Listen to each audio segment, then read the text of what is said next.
রাজধানীর গলিপথ ছেড়ে প্রধান সড়কগুলোতেও দাপিয়ে বেড়াচ্ছে ব্যাটারি চালিত রিকশা। এর ফলে একদিকে যেমন সড়কে কমছে যানবাহনের গতি, অন্যদিকে বাড়ছে দুর্ঘটনার ঝুঁকি। সড়কে ব্যাটারি চালিত রিকশা চলাচল বন্ধের দাবি উঠছে বিভিন্ন মহল থেকে, কিন্তু এসব যানবাহনের জন্য বিকল্প রুট তৈরি করে নীতিমালার আওতায় আনার কথা বলছেন বিশেষজ্ঞরা।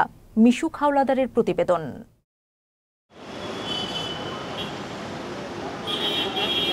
দুর্ঘটনার ঝুঁকির কারণে ব্যাটারি চালিত রিকশা বন্ধের আলোচনা হয়েছে বিভিন্ন সময়ে। তবে যাত্রীদের চলাচলের সুবিধা এবং চালকদের কর্মসংস্থান বিবেচনায় ঝুঁকিপূর্ণ এ বাহন সারা দেশে চলছে দ্বিধার্থে।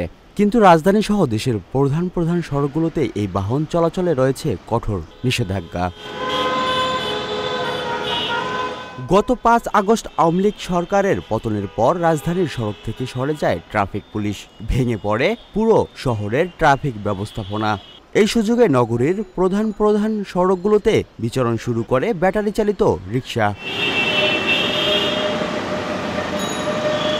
ওজনে হালকা কিন্তু বেপরোয়া গতির এই বাহন বিভ্রান্তিতে ফেলে bus, truck, CNG, autorickshaw, private car সহ দ্রুতগতির যানবাহনগুলোকে।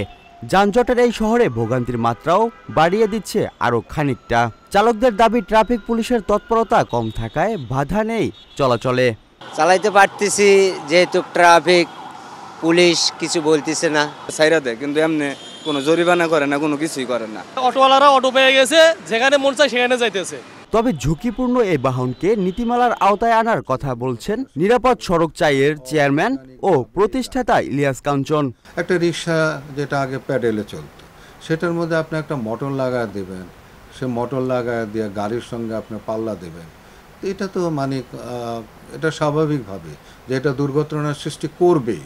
লাইসেন্সের মধ্যে যখন আনবে তখন যারা চালাবে তারা এটা চালাতে পারে কিনা, তারা ট্রাফিক সিগন্যাল, রুলস, রেগুলেশন এগুলো জানে কিনা, সে সমস্ত পরীক্ষা দিয়ে তারা যদি এরকমভাবে লাইসেন্স পায়, লাইসেন্স প্রাপ্ত সীমিত সংখ্যক চলবে, তাও সেটা মেইন রোডে না কেন। ব্যাটারি চালিত রিকশার কারণে সড়কে দুর্ঘটনার ঝুঁকি বাড়ছে বলে অভিমত বুয়েট দুর্ঘটনা গবেষণা ইনস্টিটিউটের সাবেক পরিচালক ডক্টর এম শামসুল হকের। অন্যান্য কোনো দেশেই এই ধরনের গাড়ি, অবৈধ গাড়ি এবং অবৈধ চালক, প্রশিক্ষণ ছাড়া চালক, তাদেরকে মহাসড়কের মধ্যে চলে আসবে, প্রধান সড়কে চলে আসবে, এটা নাই।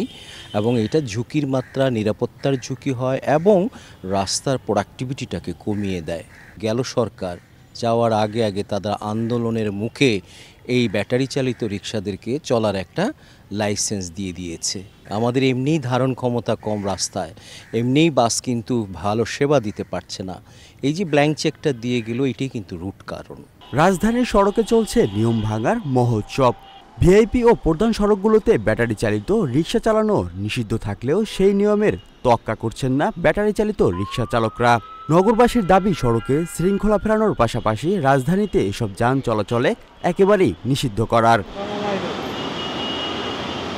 Mishu Khawladar, Channel S, Dhaka.